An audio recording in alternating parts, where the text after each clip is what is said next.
Thanks for joining us on the Weekend Rewind. Today's episode is a throwback to a conversation I had with Juraj Holub. And when I spoke to Juraj, he was part of the executive team for Slido. Now he has his own business called Remote People, helping other people become speaking heroes. He also continues the work that he does in presenting, emceeing, and that work as well. In this conversation, we talk a lot about engagement and getting people to contribute, whether you've got small meetings or huge town halls or a distributed workforce as well. Enjoy the episode, and I'll speak to you tomorrow. I'm super pumped to share a delightful conversation with a delightful person who happened to be employee number 8 at Slido.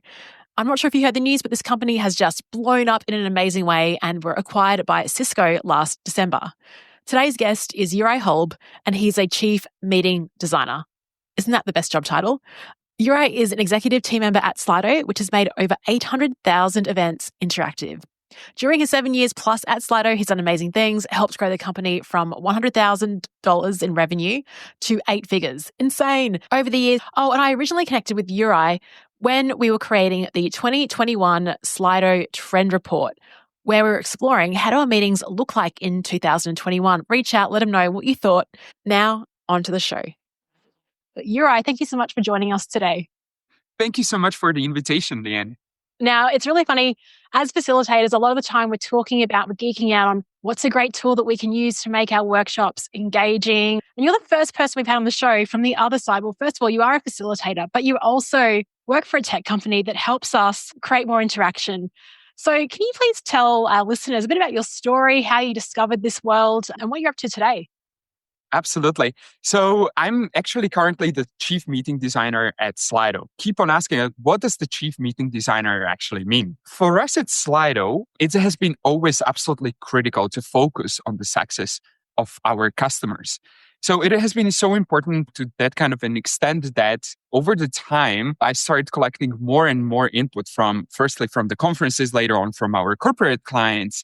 And we try to apply it internally alongside with experimenting with some other facilitation activities and tools ourselves, and then share it back to the rest of the community, to the rest of our clients. And somehow I found myself in this role, in this position of being the hub of that kind of a knowledge when it comes to facilitations, of using the tools such as Slido, which by the way is that Q&A and polling tool that gives a voice to your teams and to the audiences. So that's how I came about to be the chief meeting designer for Slido. Amazing. And were you doing any of this work in a previous life, or was it just because you had to adapt, you had to listen and then create these great experiences? Tell us a bit about your previous life. Sure. I have 2 passions. And my first passion is teaching, facilitation, public speaking, and any form of interaction with other human beings. And when I was 21, I went to Vietnam with my ex-girlfriend, and we ran the facilitation courses over there, communication courses, and all these kind of things. And I fell in love with this world, fell in love with this area, which I had no idea before. So that was my first touch with this world. But somehow it also goes in our family. Both of my grandparents were teachers. And I think that somehow I inherited partially their passion for educating people, for interacting with them. So that's one area. And the other area I am very passionate about is marketing. And then I actually found out about this company. Back then, there were just like 7 people on the team called Slido. And they said, all right, so we want to build this kind of a tool that will allow people sitting in the audience to post the questions and vote on the live polls. So what do you think about it? And I was just finishing my university studies. I said, yeah, why don't I give it a try? Like potentially I could combine these 2 things that I am very passionate about. And that's exactly how I joined Slido and how I got the first touch with the facilitation world. Amazing. I'm actually very jealous of your experience facilitating in Vietnam. That's probably I've been to Vietnam, but not for work. But one of my go-to things to eat is beef noodle soup. If I am tired, if I have a good bowl of beef noodle soup, I can just dominate the world. So workshops would be easy in Vietnam. Absolutely. +1 on FOBO, like the great beef noodle soup is a lifesaver for sure. It is. And I also love coriander now. I know that's very divisive. A lot of people hate it. So what's interesting as well is you talk about marketing. I have a bit of a marketing background as well before I moved into learning and development. I actually think marketing is a key skill for any facilitator, anyone working in learning and development. A lot of the time in a support function, you're trying to influence people, and having a marketing approach to that is really important. How have you combined? I know your role is a comms role. It's also the meeting design. Do you see those two strengths of yours and passions really aligning really well? Absolutely. And I think they come together really nice. And as you said, marketing skills and the communication skills are in this work environment absolutely essential for any freelancer, for anybody who wants to market his or her course, his or her skills, etc., etc. So in my role, as I mentioned at the start, like over the time, we started working with a more and more interesting conferences and more interesting clients. And they were sharing with us some amazing insights. And we were basically learning what audience engagement means from them. It was not us coming up with, all right, you should do the engagement in this way and that way. Right on the opposite, there were some really awesome moderators and facilitators, and they taught us how to use our own tool. And we wanted to capture all those insights, all those facilitation techniques. And that's where marketing or my passion for content as well comes in place. Typing down all those learnings, all those lessons, and then, as I said, like sharing it further out to the wider world and also along with to our customers. So that's where both of these skills came together and complemented each other very well. Well, it sounds just really similar to what I've been doing with this podcast. It's like I wanted to become a better facilitator, and then it works hand in hand with, well, other people do as well. So let's just like share this with the world and hopefully start making those events. Like it has Absolutely. that multiplier effect with content. What were your facilitators telling you? Like, was there anything that you thought, oh wow, I never would have even thought of that when it comes to running these big events? What kind of insights were you hearing? I still remember that one moment when I heard from a really experienced facilitator the following advice. And he told me, like, Uriah, facilitation is not about delivering content. It's about guiding people and being responsible for the process itself. The content is created actually by the participants and you are helping them. And for me, that was absolutely like one of those wake up moments. I was like, yes, because we have the tendency to speak a lot, but the facilitation is about unlocking that learning potential, unlocking those great ideas that reside within the group. And that was really a foundational moment for me. And I was like, yes, absolutely. Facilitation is about unlocking those ideas. And that's also later on when we saw how people started using our technology, right? In a group of 100 people in a conference hall with 1,000 people, it was about collecting the input, collecting the ideas, the questions at a scale, and creating that kind of a one-to-many conversation that otherwise wouldn't be really possible without the help of technology. And that was another like a milestone for me. And that's where the light bulb actually blinked like, okay, yes, this is the foundations. As a facilitator, you need to unlock those ideas in the room. And here we go. Here is the technology that can help you to do that at scale with 100 people, 1,000 people, even 10,000 people. 10,000 people. Has Slido been run for that many people? Yes, we've done a very large conferences and even very large town hall meetings in the big corporations when really tens of thousands of people actually get together to ask questions to the leadership and vice versa. You might want to hear their feedback on a strategy or ensure the alignment. So you use a pulse for that. So yeah, this kind of a technology allows you to do that at a really large scale, whether it's 10, 100 or 10,000 people. Yeah, I've said this to you before. You're like, I've got really great memories of Slido. One of my first ever big sort of MC events for a company I was working for. I think it was back in 2017 at this huge event. Like, luckily, I was asked to MC it with our executive team. It was being streamed globally. So there was a bit of pressure there. And then I was like, what's this Slido? And the thing was, it just became like the ultimate co-facilitator. Like I felt like I wasn't on it, like doing this on my own. And I remember one of the questions, it just brought around laughs. And I just loved the way that it worked in terms of that interaction, like hundreds of people. The question was, what are you most looking forward to next year? And it was a word cloud. And so there was all of the stuff like strategy and just those words. And then everyone in our business there was an executive leadership team member, his name was Bob. And everyone just loved Bob. So someone wrote Bob in this word cloud, and then it just grew bigger and bigger. And Bob was just ecstatic. And the feeling that we got from that, everyone was laughing and Bob chuffed. And then as an MC, I kept playing off that. So it was just a wonderful moment. And your tech talk opened that up for me and for the audience. Have you seen it used in any unusual ways? Or have you heard stories of something funny that's happened within an event because of a comment? Memory bank here. Yes, totally. A memory bank. There have been so many conferences and the moments. But all right, let me give you one example, because you mentioned a particular person, and people love when they are mentioned, when people recognize them, when people appreciate them. And this is something, again, that we learned from one of our very early clients, and we call it the silent hero ball. And we do that every single all hands meeting that we do internally. And the logic is as follows. There are many people who go an extra mile, whether for other team members or for our clients, and they are very often overlooked or not recognized because you have other categories such as sales or customer success, where things are easier to measure, whether through the amount of sales that you made or the tickets that you handle, etc. But how do you recognize all those other people? So this poll, the instructions are as follows. We always give the team a few moments to think about the person that has been their silent hero in that particular period, usually over the past month, that went an extra mile. And people then type in the name, and you can see exactly, as you said, like a Bob or our colleagues grow on the screen. Yeah. And obviously, you've got some people who got the support from the majority of the team because they did something amazing, right, for that particular month. But you have all those other names on the screen, and people look for themselves on the screen and they feel recognized by the rest of the team. And we actually elevated that exercise, but adding another field to that ball and allowing people to leave a personal message.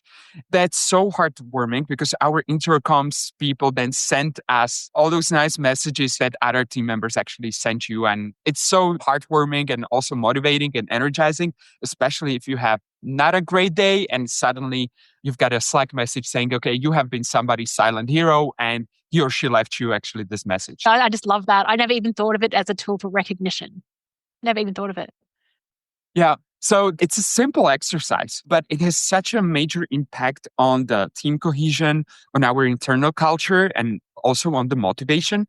So this is sometimes hard for the first-time users to grasp the full potential because many people see just a poll and it's like an iceberg. Yes, above the surface, it's just a simple poll, but it has that deeper effect, right? It's about inclusion, transparency, productivity, recognition, as I said. And that is the true power of the tool being well used and being well facilitated. Thank you for sharing all those multiple users. You're right. And even when COVID first hit, a lot of the attention went to the technology. So the camera and the audio and all of that. But then it became a conversation around, okay, everyone's set up now. How do you use that optimally? How do you creatively use it? And some of the examples have been incredible. With the fact that I host a podcast about facilitation means there's a certain amount of pressure when I go facilitate a workshop, right? Because if you're calling yourself a host of a facilitation podcast, because you work for Slido, is there pressure internally then to have the best meetings? Absolutely. And my team in particular holds me accountable for every single tiny slip that I make, but it's great because you are getting that kind of a super valuable feedback from the team. And the other day, I just had a moment of reflection. I just learned that sometimes the best leadership advice that you can get is actually from your team directly, not from any trainers or books, but ask your team for that piece of advice. And right, like your leadership can really shine in a meeting. And that's exactly like what I love about having this kind of very transparent and open relationship with my team in particular, that they always point out the things that I could have done better as a facilitator, as a leader. And as I said, like they just basically call me out on anything that I do well in the meeting. And I love it because you learn so much from just by listening to them. Yeah, that's right. And as your team is geographically dispersed all around Europe or the world? Every quarter, the composition of the team changes, but currently we've got people in 4 countries. So yes, Switzerland, UK, Germany, and Slovakia. So 4 countries currently. That's really exciting. And it's good. So let's talk about you've then doubled around the role of facilitator in being a leader. What we're noticing now is how important that role of leader that runs a great meeting, that effectiveness. But I think the word facilitator still seems like instead of it being a verb, like a doing word, it's more like a role. Like we look to a facilitator rather than having a facilitative leader. I know Slido's doing a lot of work with writing lots of content, and your trend report this year was really focused at leaders and getting them upskilled. Are you finding that people are coming to you more to for ideas on how to get better, like leaders rather than the trainers/facilitators? In the trend report, Leanne, that you mentioned, we actually learned that 54% of the US office workers think that their managers should get better at facilitating meetings. Totally. And there is another very interesting stat over there. We asked participants how they like the meetings. Let's simplify the whole exercise, right? And then we asked the very same questions the meeting hosts, how they like their meetings and how happy they are. And you can guess what the result was, right? It was much more favorable with the meeting hosts rather than the meeting participants. So coming back to your question, there is a very clear need for leaders to pick up on these skills. And communication in general will be absolutely critical skill. Engagement of the team will be absolutely critical skill. And very often it is almost like intangible and very hard to explain what facilitation is truly about. But to me, it's about a number of things. It's about extracting the ideas to solve bigger problems. And meetings are the medium to do that, to solve big problems.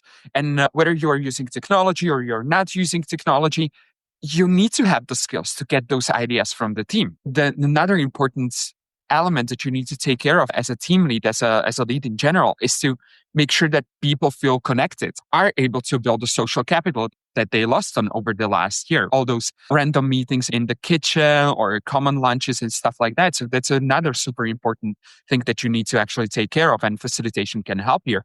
And then obviously the communication and the clarity of the messages that you are sending out. There are so many opportunities, whether you are in a growth phase or whether we're struggling with some kind of a crisis, and people really prefer clarity instead of sugarcoating the message. So that's another part of your skill set that you really need to build. And it's difficult. Not a lot of leaders are actually ready for this kind of a transition. And I think we will need to start educating, or people need to start educating themselves more about these things. Yeah, I'm absolutely finding the same thing. This podcast was originally built for mainly leaders, not for trainers and facilitators, because trainers and facilitators are, I think, very aware of where they need to improve, and they're all about the lifelong learning. But yeah, you're right. And I think it probably goes back to that statistic where the overconfidence bias, like my meetings are great, like I don't need to improve, but the feedback is on the other end of that. So if you don't think you need to improve, then why would you look to training or getting advice or trying something new out? It's an interesting dilemma, I wonder. But I honestly do think COVID has definitely exposed that in terms of the fatigue that's happening on these meetings and how they're being run. You said before that your team are a great source of feedback for you, and you listen to what they say and then you start improving. I'm sure the Uri of today is very different to the one that was in Vietnam presenting and facilitating. How have you personally grown? What do you think you do differently now between Vietnam, Uri, and where you are today? In Vietnam, honestly, when I'm looking back at that experience, I knew just so little about facilitation, public presenting, working with people. And maybe the naivety allowed me to jump into that in that area. And I think at the start of every adventure, you need to have that naivety and a bit of that gives you the courage to start actually doing something like that. But over there, it was very, very simple things that I've been doing with people and with my students, and really mainly learning by doing. But coming back to the feedback, and this is something that I super appreciate about the overall team at Slido. Like, people let you, we have a culture of feedback, and people let you know instantly if you did something well or if you did something that you could actually improve on. And I always thought, like, mistakenly, that I can learn things on my own without the external feedback, that yes, I can handle it by myself. I can learn by doing, I can learn from the books. But if you really want to progress as an individual, if you want to grow as an individual, you won't be to do that without other people, without your team. So the biggest difference is, and I'm working on it every single day, like suppressing my ego every single day and listening to people, being vulnerable, being open to their feedback, and then basically acting on it. And you can then translate it into hard skills and building up on that and improving on the meetings and all the other things. But being honest with yourself and learning from the others, I think that's the main learning that I learned from 10 years ago to Today. now. I think everyone listening that wants a role internally is like, can we have Juraj as our manager? Because that's what you want in a manager, is someone that listens to that, parks the ego aside. What you're talking about at Slido, the fact that you've got this culture of feedback, just-in-time feedback, that is an aspiration for so many organizations. They come to me, they come to my fellow facilitators and consultants, we want to create a culture of this. Was that the way it was from when you joined with 7 people, or has it evolved? And how do you think you've kept that or aspired to it, whichever one? I believe the foundations have always been there. It's always been something that came from top, from Peter Komornik. And he's absolutely an incredible leader. Everything I learned about the leadership was from him and from another Peter, actually, who brought me to Slido. And they're extremely humble leaders, and they always listen to people. They're very receptive to the feedback. So the example was there from day one. However, the company grows to 30 people. That's actually a breaking point. Around 80, 90 people, that's another breaking point. And then you follow it up. So things have changed, obviously, but I think these foundations that are over there, like, they remain the same. And we are very intentional, actually, about keeping that culture of feedback and nurturing that culture of feedback. So we speak with the leaders, try to train them, try to be proactive with their teams to ask for the feedback from their side and how to handle the feedback. And then vice versa for the team members themselves, being ready to receive the feedback. So it goes both ways, getting the leaders ready and also setting the expectations for the rest of the team. And coming back to the challenge that you might have with other companies, and people might feel in a deadlock, like, how do you start actually about the feedback culture? And I'm 100% convinced that it starts from the leader. The leader needs to open up and start asking for the feedback. It's not the other way around. He or she needs to be vulnerable in front of the people, collect the feedback, and not just then swipe it off, but be encouraging and actually act on it. That's right. It's absolutely the behavior that dominates. You can say a lot of things, but it's how you accept it. And then what do you do with it after that? Because it's still rife, this whole aspiration to do that. A word that you used then was intentional. And I think that's extremely important. So I was using Slido the other day with a group of leaders running a program for mid-level managers across Asia. And I was just like going through the templates. I thought, this might be fun to see what's already pre-baked. And one of the questions made me laugh. It was, what's your favorite drink? Tea, coffee, whiskey. I was like, oh, that's cool. Like the rule of threes with comedy. A question for you is, what is your favorite icebreaker? Like, what do you like to start your meetings with? Is there anything, a fun question, activity? Absolutely. And again, I drew a great inspiration from my colleague. So coming back to your earlier question about whether there is a pressure on how we run meetings. Yes, there is an immense pressure on how we design and run meetings, because we want to experiment and actually push the boundaries and then share those learnings further, share those learnings with our clients, but also learning from one another. And I learned this trick from my colleague, Neil. So shout out to Neil if he's going to listen to this. And he started running this really fun icebreaker polls at the start of his meetings that give you 2 options. Let me give you a few examples. So for example, would you rather have double dots and then 2 options, 2-meter long arms or 2-meter long legs? Silly question, but an amazing icebreaker. I love because that. People like a 60-40, like a 2-meter long arms, every single time it triggers like such a nice and spontaneous discussion. Another one that I used the other day, like, would you rather live for the rest of your life in the Arctic with minus 30 degrees or in Sahara plus 50 degrees, right? And again, people had to vote on that and decide like where they would and just support their decision. And it leads to silly, ice-breaking questions that really loosen up on the atmosphere and just like a kick off the meeting on the night. I love those. I used to run them in person, like just as a splitting activity, like a morning or evening person. I hadn't heard of the arms or legs ones before. That's pretty funny. Yeah. I'm still like on the fence. Like, what would I do? It depends if I was traveling, if I was on a plane, unless I was flying business, I would probably go the arms. There was another one that Neil just used recently. It was like, if your life was a playlist, would you like it to be double dot played in order or played in a shuffle mode? And again, you collected that's cool. That is a cool question. Definitely shuffle. I definitely shuffle. Yeah, I voted shuffle as well. Hey. Peter, Exactly. Peter, our CEO, was on the call, and we asked him like, "Okay, so Peter, how did you vote?" And he was like, "I would play it in order." And everybody on the call was like, "No way, you are completely in a shuffle." And just again, it loosened up the atmosphere so nicely and set the stage for the rest of it. Yeah, cool. No, thanks for sharing that. I can see that being extremely helpful.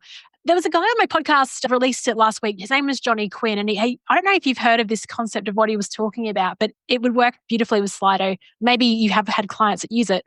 He talks about something called a non-linear presentation. It's like a shuffle mode on a presentation.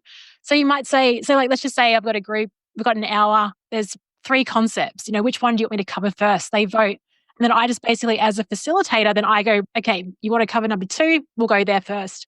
I just thought that was genius, like letting the audience decide. I'm keen to use it next week. So We love this strategy. We love this tactic. However, it creates a lot of pressure on the facilitator or on the presenter, because you need to be actually ready and prepare for all those options that you are giving people, right? So even though people will be picking 2 out of 3, you still need to have the content ready for 3 and find the natural flow, etc. We've been using it like successfully for some time, this kind of an exercise.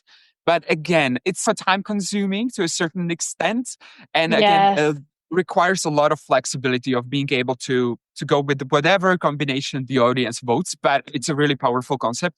And again, it's not just a gimmick, but you are providing the content that the audience truly cares about, right? Like 2 out of 3 case studies that they are interested in, talking about the features that they are interested in, talking about activities that they are interested in.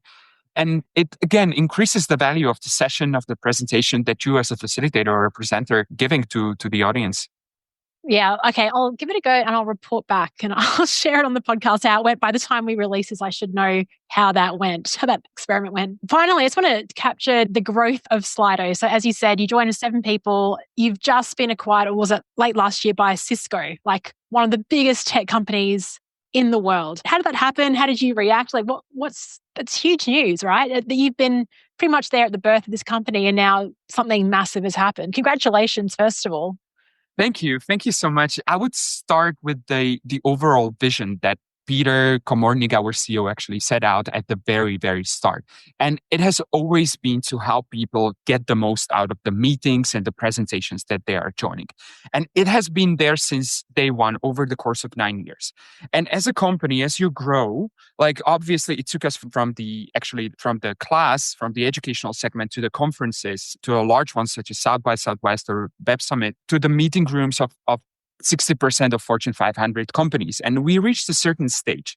And it was about the last year when the whole COVID actually crisis hit. And this time last year, we were not tool for remote meetings, not at all. We were all basically optimized for the live meetings. So the whole company had to reposition itself. The product had to reposition itself from literally one day to another to the virtual basically segment. And once again, it propelled an unprecedented growth. We grew by about 200% year over year at that stage.